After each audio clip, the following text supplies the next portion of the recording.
Welcome back to ഇത് ഞങ്ങളുടെ family. അപ്പോൾ ഇതൊരു ചേമ്പും ഉണക്കമീനും കൂടെ ഉള്ള ഒരു കറിയാണ്. അപ്പോൾ അതിന് വേണ്ടിയിട്ട് ഞാൻ ചേമ്പ് പിന്നെ ഇതേപോലെ അരിഞ്ഞിട്ട് അതിലേക്ക് ഞാനൊരു 3 പച്ചമുളക്, പിന്നെ കുറച്ച് മഞ്ഞൾ പൊടി, മുളക് പൊടി, ഉപ്പ് ഇതിട്ട് നമുക്കൊന്ന് മൂടി വെച്ച് ചേമ്പ് ഒരു ചെറിയ വേവാകുന്നിടം വരെ വേവിച്ചെടുക്കാം.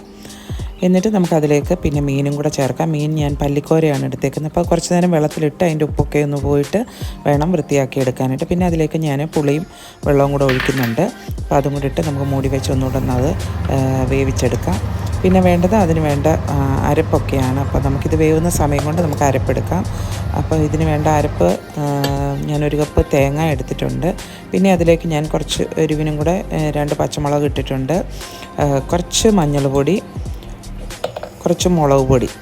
അപ്പോൾ ഇത്രയിട്ട് നമുക്ക് നല്ലപോലെ അരച്ചെടുക്കാം. അപ്പോൾ അരച്ചതേണ്ട അരപ്പ് ഒഴിച്ചിട്ടുണ്ട്. ഇതെല്ലാം നല്ലപോലെ വെന്തിട്ടുണ്ടായിരുന്നു. ഇനി ഇതൊന്ന് ചെറുതായിട്ടൊന്ന് തിളയ്ക്കണം.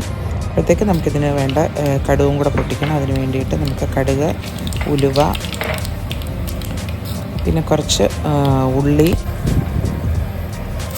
വറ്റൽമുളക്, കറിവേപ്പില ഇത്രയിട്ട് നല്ലപോലെ ഒന്ന് നമുക്ക് ഈ ഉള്ളിയെല്ലാം മൂപ്പിച്ച് അതിലേക്ക് ഒഴിക്കാം. നല്ലൊരു കറിയാണ് ഈ ചേമ്പും ഉണക്കമീനും കൂടെ. ഉണക്കമീൻ നമുക്ക് ഇഷ്ടമുള്ളത് ചേർക്കാം, പക്ഷേ പല്ലിക്കോരയാണെങ്കിൽ നല്ല ടേസ്റ്റാണ്. എല്ലാവരും ഒന്ന് ട്രൈ ചെയ്ത് നോക്കുക. അടുത്ത വീഡിയോയിൽ കാണുന്നവരേക്ക് ബൈ ബൈ.